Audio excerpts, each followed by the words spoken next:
Okay, it's rap pack to my pulse flat. We keep it real, no false rap. I got 4 cars and they all black. Got 4 bras and they all that. We call that ballin'. Doing this is my calling. Flow is so appalling. My phone off and she calling. I'm like, yeah. What's up, internet? I'm Z the Entertainer, and welcome back to nth-level entertainment. And welcome back to my 50 greatest movies of all time film review series. Today we'll be reviewing Schindler's List, directed by director Steven Spielberg and starring Liam Neeson. So this has to be one of the most moving films I've ever seen to date. It's also the second film that I've seen now in black and white, following 12 Angry Men that we reviewed last week. Schindler's List is based on the life of Oskar Schindler, a German businessman during World War II who employed Jewish people in his factories.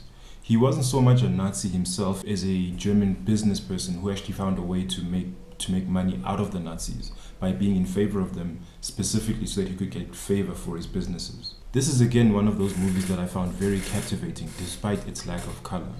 Steven Spielberg cleverly uses little hints and subtle touches of color within the story to accentuate certain philosophical themes within the movie. Like, for example, there's a scene in one of the concentration camps where a Jewish mother and child are having dinner. They don't have power, so they light up a candle, and the only hint of color within that scene is actually from the flame of the candle itself that she had just lit. Schindler's List quite accurately and horrifically captures the hardship of Jewish life during the times of the First World War and the Second World War, where the random and brutal killings of Jews by German soldiers was so well and viscerally depicted on film. The film itself is a bit of a slow burn in the start. It's a 3-hour and 15-minute film, and a lot of it does tend to wander a bit, and there's a lot of significant characters within the story that have to be introduced and set up during the first act of the film.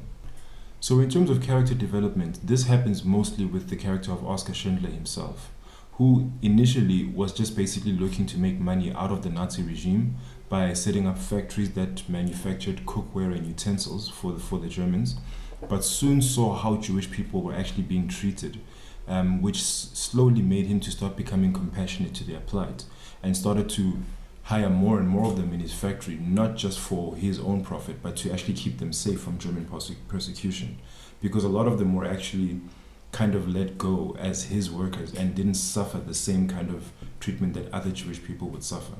The supporting actors in this film also did fantastic jobs in their roles. Ralph Fiennes' role of Amon Goth, a German militant who runs the concentration camps during the war. He also eventually displays an immense amount of character development growth as Schindler pleads with him to continue to siphon certain Jewish laborers into his businesses instead of being in the concentration camps to escape persecution and ultimately death and torture. Schindler's List is one of those movies that really conjure up strong negative emotions after watching it, similar to how apartheid movies in this country would leave you with a bitter taste after watching them. Movies like Cry Freedom and Serafina and so on and so forth. Schindler's List won the Oscar for Best Picture along with 6 other categories in the Academy Awards.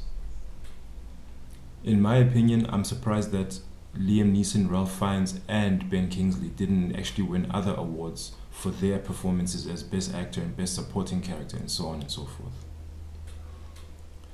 Being directed by Steven Spielberg, who himself is of Jewish descent and whose family is directly tied to the lineage of the Jews that were actually in Germany before, found it a very difficult project for him to work with. In fact, it's said that he actually passed it around to several other directors to take the project before he finally decided to take it himself. Schindler's List was a beautifully shot and well-written story that deserves every award it got, in my opinion.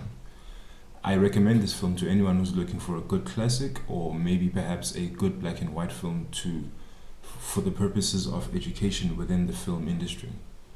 I give this movie a solid 8 grapes/puppies out of 10. It's a must-watch, and it's also one of the 50 greatest movies of all time according to IMDb. Please leave your thoughts and opinions in the comment section below, and as usual, stay awesome, people, to infinity and beyond. What it do? Penthouse, man, what a view. Fall back cause I'm coming through with my whole team, they coming too, that's real.